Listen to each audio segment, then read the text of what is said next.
Saludos, bienvenidos y bienvenidas a Perspectiva 53. Hoy es martes 12 de marzo del 2024 y estamos inaugurando este nuevo podcast de Perspectiva 53 a través de Facebook. Yo soy Ivonne Lozada, candidata al Senado por el Distrito 1 de San Juan, y les invito a que me sigan en las redes sociales, en X, Threads y en Instagram, así como en ivonlozada.com. En este nuevo podcast vamos a estar analizando las noticias de política pública social más importantes de la semana a nivel nacional, como también vamos a estar discutiendo temas regionales con invitados de San Juan y de todo Puerto Rico.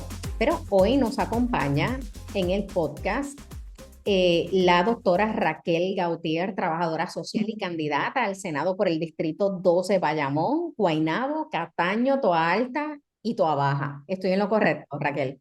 Esas son, muy bien, Ok, sí. no se me quedó ninguno aquí. Pues mira, bienvenida a Perspectiva 53. ¿Por qué Perspectiva Gracias para mí, 53? de nuevo, Estamos en Perspectiva honrada y 53. Se agradecida. me ha ocurrido ponerle ese nombre, pues somos el 53% de la población, y dije, bueno, pues vamos a llamarlo Perspectiva 53.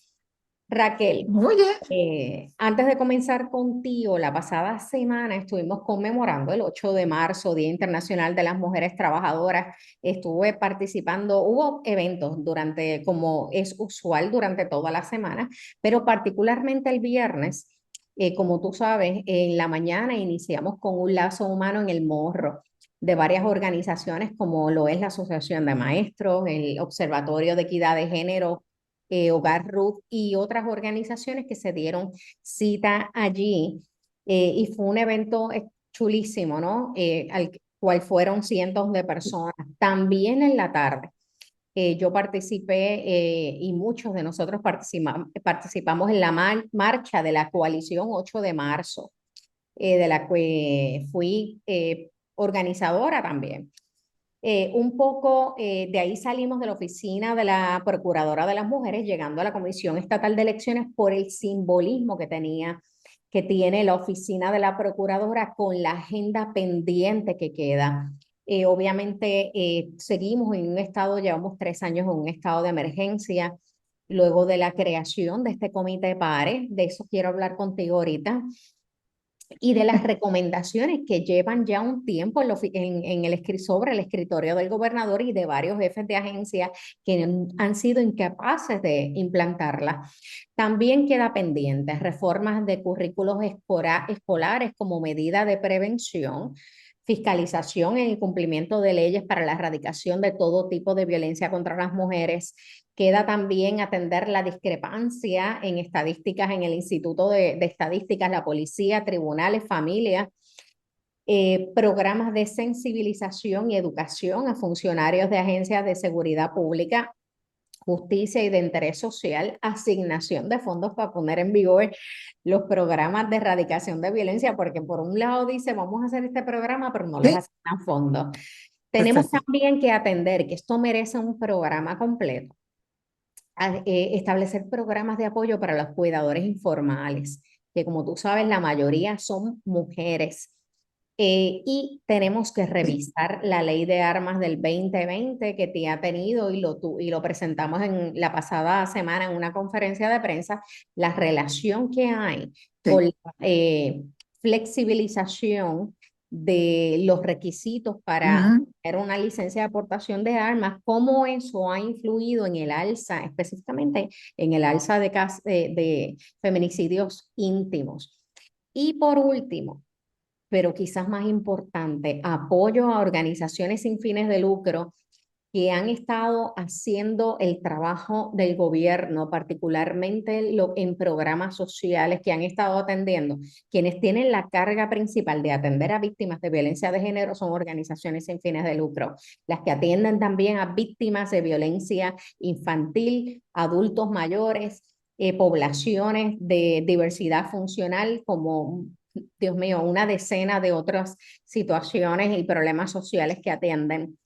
Así que eso fue lo que, como terminamos la pasada semana. Ahí hay muchos temas para discutir, pero ¿qué traemos específicamente hoy en Sí. Perspectiva 53? Raquel, ayer el Nuevo Día hizo públicas unas cifras de abuso sexual en niños, específicamente en niños varones, una cifra que los expertos entienden está muy por debajo de las cifras reales porque la mayoría de los casos de abuso infantil, la realidad es que no son reportados. De hecho, ayer Larry Emil No, Alexia, expresidente de el Colegio de Profesionales del Trabajo Social, dijo que de cada 2 casos reportados pudieran haber 10 o 12 casos no reportados.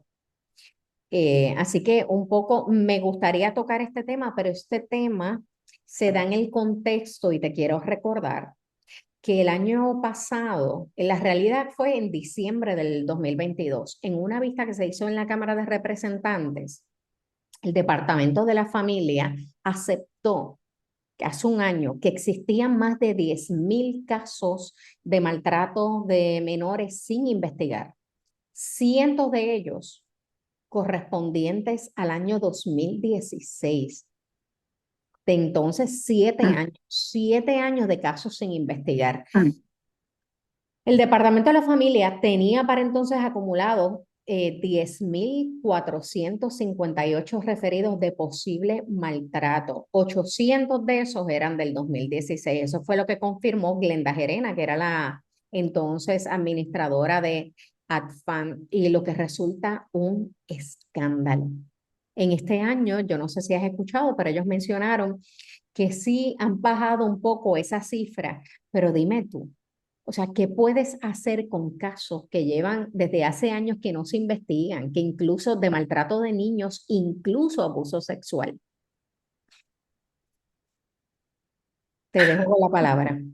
gracias. O sea, tú estás tocando una agenda que es antipática, la gente no quiere hablar de este tema. Esto es lo que pasa con el abuso sexual. O sea, es el tema más invisibilizado, más oculto. Quizás es una de las formas de maltrato más dolorosas para un niño, para una niña. Tiene contextos distintos, no es lo mismo, ¿verdad? En términos de lo que es la repercusión a nivel de adultez en un varón que en una niña. Fíjate, hasta eso impacta lo que es la perspectiva de género, de la que la gente, pues, algunos sectores que lo han demonizado, en lugar de entender que nosotros lo estamos haciendo, porque nos interesa, obviamente como estamos aquí denunciando el problema, pero a mí, yo trabajo con lo que es la sanidad de la gente. Ese es mi, ¿verdad? Lo que es mi trabajo. Y traerlo del Departamento de la Familia, la acumulación de casos de esta administración y todas las administraciones las pasadas han sido así, no han trabajado con el problema, tienen un serio problema, Ivonne, de reclutamiento de profesionales de comportamiento humano, no solamente un problema de reclutamiento, ¿vale? Ellos pueden reclutar 100, pero de 100 se le van 70. Oye, no solamente reclutamiento, es retención, no los retiene, las condiciones de trabajo. Entonces, si tú vas a llevar a la gente a trabajar con casos que los tienes en atraso, ¿qué tú vas a encontrar en un caso del 2016 en el 2024? ¿Qué vas a encontrar? Si los encuentras, primero si Pero los encuentras. qué puedes remediar. Si tienes un Nada, caso de abuso sexual que ha sido ignorado por 7 años, por Dios, que ya las repercusiones y los efectos y los traumas están. Entonces, son todas las variables para un desastre. Esto estamos hablando de la salud mental del país. O lo que, ¿dónde está el dinero? Ahora mismo el gobernador trajo un plan ahí de reconstrucción social, de que vamos a hacer, qué sé yo, pactos de paz. Y lo dijo, no hay dinero para eso. Esto está lindo. Para el próximo año lo presupuestamos. Pues mire, Raquel, pero te voy a decir, ¿qué pasó con los fondos de Family First?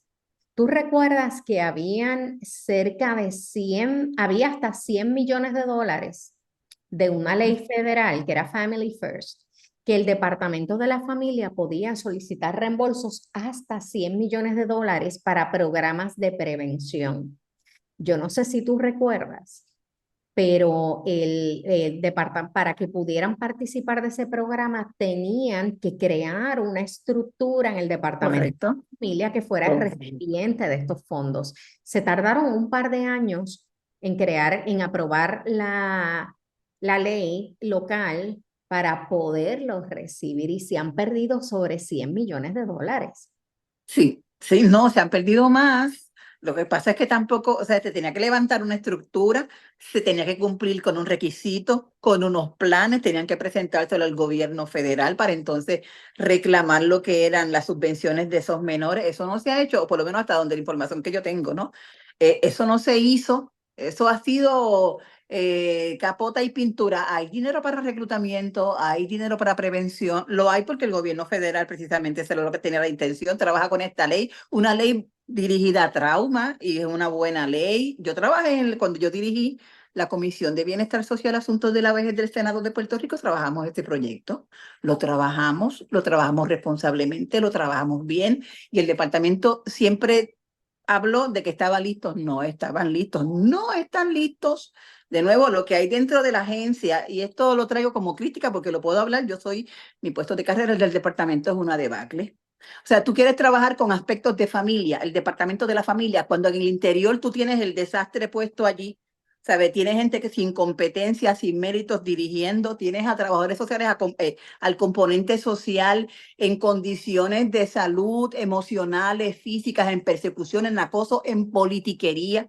Eso es lo que está pasando dentro del departamento. O sea, si lo que se supone que es la estructura para salir, para atender, para intervenir, para proteger, está en podredumbre, está en descenso, está en precario, realmente. Vamos a salir allá y vamos a ir a las familias y decirles, ¿sabes? Lo vamos a atender. No, o sea, esto es una contradicción. Lo primero que tiene que atender el gobierno es la agencia, el empleado, la trabajadora social, de adentro hacia afuera. ¿Tú quieres reforma? Reforma la agencia. ¿Tú quieres atender? Pon cabezas de verdad que entiendan la problemática en toda su extensión. Pon gente fuera de la política, ojalá alguien lo pensara y lo concluyera, que de verdad conozcan lo que es lo social, conozcan lo que es lo humano y tengan un sentido de respeto por la vida, por la niñez, por los adultos mayores. Cuando eso ocurra, entonces, quizás estoy utópica, pero cuando eso ocurra, entonces salimos de adentro, sanados, bien hechos para trabajar con las familias que están también, bueno, se están derrumbando. La niñez y los adultos mayores están descuidados. Aquí no hay fondos para los adultos mayores, claro, el tema no es adultos mayores, pero no hay chavos para ellos. No lo hay. Y también se malpaga a este funcionario de comportamiento humano. O sea, no responde una agencia que a sí misma, de nuevo, se están ellos boicoteando y saboteando, que lo que están haciendo lo tienen allí como, bueno, te digo, como un espacio de politiquería barata. Y lo Pero denuncié, Raquel, tengo la ya evidencia. vivimos, ya pasamos por la experiencia, tienes toda la razón, pero acabamos de vivir la experiencia del comité PARE. Oye, y era un comité compuesto por expertos que entendían el problema, en este caso, de lo que es la violencia contra la mujer. Y se hicieron recomendaciones de quienes atienden este problema día a día. Se hicieron las recomendaciones y ¿qué hizo el gobierno? No hizo nada. Y ese es en el caso de la violencia contra la mujer porque ha habido mucha presión. Sí. No tan así con en el caso del maltrato el caso de maltrato de menores. Es irónico, no lo hay. Es como si los niños no tuvieran voces que los pudieran representar, ¿no? Y pudieran alzar la voz por ello. Entonces, pero mira la experiencia que tuvimos con PARE, porque si empezáramos a hablar de hacer otro comité tipo PARE para atender la situación de los menores, va a pasar lo mismo. Mira, este año Mm. pasado se radicó y se aprobó en la Cámara, me parece, precisamente una resolución para declarar un estado de emergencia por maltrato o violencia contra la niñez. Y la reacción del gobernador es que no hacía falta, Bueno, que no hacía falta. Yo no sé en qué país vive, pero ponle, es que este es peor que el otro, porque dice que no hacía falta, porque en el caso de las mujeres se aprobó el estado de emergencia, lo que pasa es que no han a ejecutado nada. regañadientes, a Exacto. Pero regañadientes. aquí ni siquiera quiere aceptar que es un problema que hay que atender, que es más serio de lo que se ve en la superficie.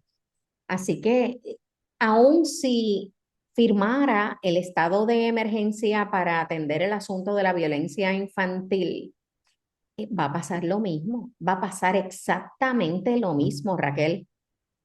Yo lo que veo en esto, y de nuevo, uno de afuera, tú ves de adentro las que están dejando el pellejo literalmente para atender estas situaciones, como hablaste ahorita de las organizaciones no gubernamentales, que son las que están realmente atendiendo los problemas sociales del país.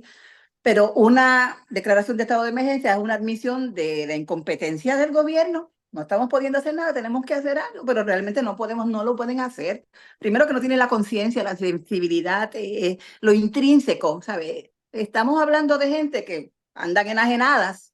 Nosotras que estamos dentro conocemos realmente la seriedad del problema. Esto es serio, esto tiene una repercusión a corto, a mediano, a largo plazo en la salud mental. Tú y yo estamos aquí hablando y en el momento que estamos hablando hay miles de niños que están siendo maltratados física, mental, emocional y sexualmente. O sea, no podemos seguir diciéndolo, tenemos que movernos y este no es un gobierno que se mueva, este es un gobierno que manipula, que hacen buenos comités como lo que hicieron ahora con la, ¿verdad? Con el plan ese de prevención, que llevan a mucha gente, claro que sí, que se ve bonito, se ve bueno para la foto, para el video, manipulan las redes, manipulan el sentir de la opinión, pero a la larga a nadie le, ¿qué le importa? Salí bien, estoy haciendo que hago, pero no hago un divino. Esto es realmente la consigna y hay gente que lo compra, pero a la misma vez estás viendo el país así en retroceso. Ahora mismo la ley de armas, y lo hago como un ejemplo, yo sé que no vamos a hablar de esta ley, pero por ejemplo, si tú me dices que el gobierno dice que hay una disminución en casos de criminalidad y asesinatos, pues entonces, ¿para qué tú quieres una ley de armas? Porque la ley de armas es cuando el ciudadano dice, estoy tan inseguro, la criminalidad me está arropando, tengo un arma que yo me quiero proteger, pues o sea, es una contradicción, porque no hacía falta la ley si es que la criminalidad está bajando. Pues, pero este es el gobierno que te dice una cosa, pero realmente lo que está pasando en lo social es otra, es dramático. Esa es la indignación que nos da y por eso es que a veces la gente cree que uno, que vocales somos. Oye, porque lo estamos experimentando, lo estamos viendo, estamos conscientes del sufrimiento, del dolor, el ajenamiento que tienen esta gente en el gobierno. Ese debe ser el pare, que pare eso ya. Paró la criminalidad, paró la violencia contra la mujer con los comités.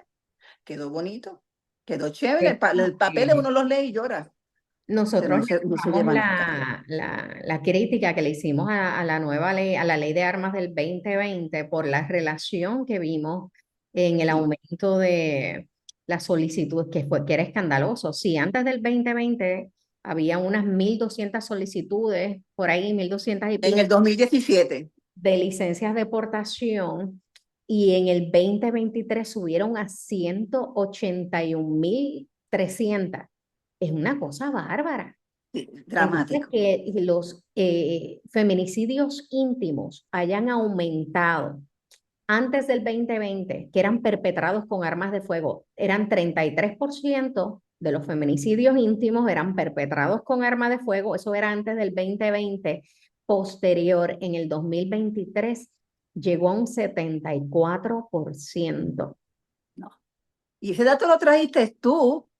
Ese dato no lo ha puesto más nadie sobre el tapete. Pero lo traje yo, llevo un mes hablando de eso, nadie lo había tocado y una de las recomendaciones que hace el gobernador es precisamente esta semana revisar esas enmiendas a la ley de armas y se radicó un proyecto, pero el proyecto, por Dios, o sea, el proyecto es que ahora cuando vaya a solicitar, y estos son básicamente hombres, uno de los requisitos es que se va a entrevistar a las exparejas del solicitante. Y yo me reí, por Dios. Déjame hacer esto porque yo ayer estuve con la representante que lo propuso, estuve en el programa, en un programa de radio. Ajá, Claro. Mira, yo pues, tengo que decir, o sea, una entrevista, vale, bueno, hay que ver, se puede dar, pero eso no es lo que atiende es la situación acá. Yo se lo dije, este proyecto requiere unas enmiendas sustantivas. Mira, y ni siquiera eran enmiendas, Ivonne. Llévalo como lo tenías antes. Lo que hiciste fue que flexibilizaste tanto. sí. O sea, querían hasta un proyecto de Carmelo Ríos que decía que las armas las dieran del sesco. Del sesco. Óyeme, pues, ¿sabes? Es algo que tú decías, pero ¿qué pasó? Lo flexibilizaste tanto que antes tú tenías que tener mínimo 3 declaraciones juradas de personas que te conocieran y que pudieran dar fe lo que sea. Óyeme, pero independientemente de hay una información. Quitaste lo de condición de salud mental, quitaste el historial de violencia, quitaste la de que alguien diera información a nombre tuyo, o sea, no tengo manera. de tener un filtro en donde yo pueda mínimo identificar o levantarme alertas o banderas de que esa persona tiene problemas de agresión o de amenaza, porque no necesariamente cuando yo lo busco en un antecedente sale, no todos los agresores tienen sus perfiles en los sistemas del gobierno o en las conductas de la policía, no todos, pero los vecinos conocen, la gente sabe, pero eso lo flexibilizaste. Redujiste el tiempo de 120 que yo investigaba a 30 días, o sea, esto es ahora un fast track. Antes me salían 2.000, ahora me salen 300 pesos. Todo el mundo se armó. Tú me vas a decir a mí que pues cierra la policía. Porque ¿para qué tú quieres entonces una unidad de seguridad? Estamos, cada cual va a estar campando por sus respetos y armándose. Entonces, ¿qué garantía? No hay garantías. Y eso yo tengo que hacer una crítica también. Es una enmienda que las personas que tengan órdenes de protección también entonces se le puede dar acceso al arma. Y o en lo social, en lo crítico, en lo clínico. Eso tampoco es una garantía. O sea, cuando tú me hablas de una víctima de violencia doméstica, oye, hay tantos elementos. Yo no la quiero armada. No necesariamente el ponerle un arma en la casa, lo contrario, esa arma en la casa, de usarse, se puede usar en contra de ella. No, ya no lo voy a usar para matar, quizás la usen para matarla a ella. Tú hay que tener, o sea, hay unas cositas que parecería que son cómodas para las gradas, pero como que no pasan el filtro social y esa ley de armas, vamos a mirarla con detenimiento y con seriedad desde lo social. Yo sé que hay otros intereses, yo sé que hay personas que le sí, que sé yo no estoy diciendo que, bueno, quieren tener armas, pues, pero hay que hacerlo de manera seria y responsable en el contexto histórico, en lo que es, me estás mencionando, el estado de emergencia, en lo que han sido el aumento de feminicidios íntimos a manos de personas que están legalmente armadas. En ese contexto tú lo tienes que, ese tiene que ser el filtro. Porque eso es lo histórico, eso es lo nuestro. Nosotros no somos Estados Unidos. Esto es Puerto Rico. Estas son otras realidades y lo quieren atemperar allá y llevarlos hasta acá y acá no está resultando. Aquí están matando ahora con armas legales a las mujeres. Bueno, tenemos mucho que trabajar con el tema de erradicación de violencia de género, pero por lo menos ahí ya hemos logrado avanzar e identificar unos elementos que hay que atender. Y ya están delineados y los hemos comunicado y bueno, y se han discutido, requete discutido con organizaciones sin fines de lucro. Lo que nos queda pendiente, volviendo al tema inicial, es el problema de maltrato infantil. A mí me parece que hay que hacer ese ejercicio y sentarse a hablar con las organizaciones sin fines de lucro que actualmente están dando servicios de apoyo a las familias en casos de maltrato infantil para ver cómo debemos abordar este problema y ciertamente tiene que ser en alianzas con ellos. El problema es que el gobierno le ha declarado la guerra a muchas de estas organizaciones sin fines de lucro y les han cortado los Sí, fondos a las están muchas de ellas. estrangulando. Las están estrangulando. Y cuando tú ves eso, están trabajando con menos de los recursos necesarios y están haciendo el trabajo del gobierno con el expertise necesario, pero no tienen las herramientas. Así que esto es algo que creo que podemos poner tú y yo en agenda para delinear una propuesta, pero tenemos que iniciar por esa conversación. Sí, yo trabajo, te digo yo, soy profesora también en la Intel, el trabajo de maestría en trabajo social clínico. Yo formo profesionales del comportamiento humano. Mi peritaje también es trauma. Y es una de las cosas en las que yo más creo, ahora que estoy metida en el aspecto de la política. Pero a mí me gusta trabajar con la gente porque yo sí tengo, las personas tenemos la capacidad de autosanar. Y aunque parecería un escenario terrible, lo que es el abuso sexual es un escenario terrible. Pero los seres humanos tenemos la capacidad de sanar, independientemente de cuál sea el trauma por el que hayamos experimentado. Yo trabajo con la gente, con mis estudiantes, que si van a trabajar con este tipo de poblaciones o con cualquiera, porque si trabajan en lo clínico es porque la persona tiene algún tipo, ¿verdad?, de situación, que la gente trabaje también desde las sanidades. O sea, yo empezaría, y nadie lo mide de esa manera, yo sí lo veo. ¿Vas a trabajar con estas poblaciones? Yo quiero conocerte a ti primero, porque tú vas a trabajar con una persona que está sumamente lastimada y vos no es cualquier persona. Y hay veces que queremos hacerlo por la buena fe, por la ayuda y con lo que sea, pero yo también estoy pasando con las cosas mías y en lugar de ayudar lastimo y retraumatizo y revictimizo. Y hay buenas intenciones, pero hay poca preparación, poco entendimiento. A mí me gusta trabajar primero con mis estudiantes, trabajar lo que son las contradicciones, los regueros, los dichos, porque no crea, hay gente que ha sido lastimada y muchas veces para trabajar con mi dolor, ¿qué hago? Estudio comportamiento humano, estudio psicología, estudio trabajo social, estudio una profesión que tenga que ver con la ayuda y de esta manera siento como que me estoy reivindicando, como que rescato también. Y eso es bien común. Yo pienso que tenemos que trabajar con el autocuidado de los profesionales del comportamiento, incluyendo las organizaciones no gubernamentales que están allí, que están dejándose de nuevo, dejan el pellejo. Revisar lo que son las intervenciones, porque hay intervenciones que ya pasaron, que fueron buenas en un momento, pero ya los adelantos son otros. O sea, lo neurofisiológico está, lo del cerebro, todo eso está bien adelantado. Esa parte no la conocemos, porque si vamos a trabajar con estos niños que están lastimados y están lastimadas estas bebés, pues hacerlo como realmente sea. Primero desde la sanidad, yo parto desde mi sanidad. Si yo no estoy sana o tengo mis issues, trabajo conmigo. ¿Cuántos padres o madres están atendiendo desde sus traumas y paren, tienen muchachos, tienen muchachas y siguen replicando lo que son sus patrones de maltrato? Y esto es común. Estas agresoras sexuales, el perfil es eso mismo, que pudieron haber sido también ellas abusadas sexualmente. No es, obviamente, esto no es determinante ni justifica, pero puede haber pasado. Así que vamos a mirarlo también desde otras perspectivas que a veces no se ponen en el tapete. Trabajar con estos profesionales, ayudarlos, sanarlos, adiestrarlos como corresponde. Y tú puedes crear un grupito como eso y yo colaboro un poco. Y de verdad hacemos el trabajo para Hay algo sanarlos. bien importante, ya un poco vamos a terminar este primer segmento de hoy, el primer episodio de Perspectiva 53. Y es que tenemos que romper con la cultura de los trapos sucios se lavan en casa, porque esa es la práctica que utilizan contra las víctimas de violencia doméstica, tanto las mujeres como los niños, la niñez. Así que tenemos que hablar, hay que levantar la voz. Cuando no Me lo encanta. hacemos, se destruye el individuo, se destruye la familia y se destruye toda la comunidad. Así Sí, que hay sí. que romper con ese mito.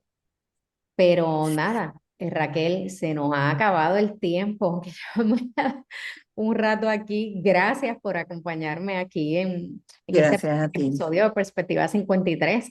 A ustedes que nos escuchan por Facebook, gracias por sacar este ratito y estar aquí con nosotras. Por lo pronto, nos despedimos hasta la próxima semana. Así que hasta luego. Bye.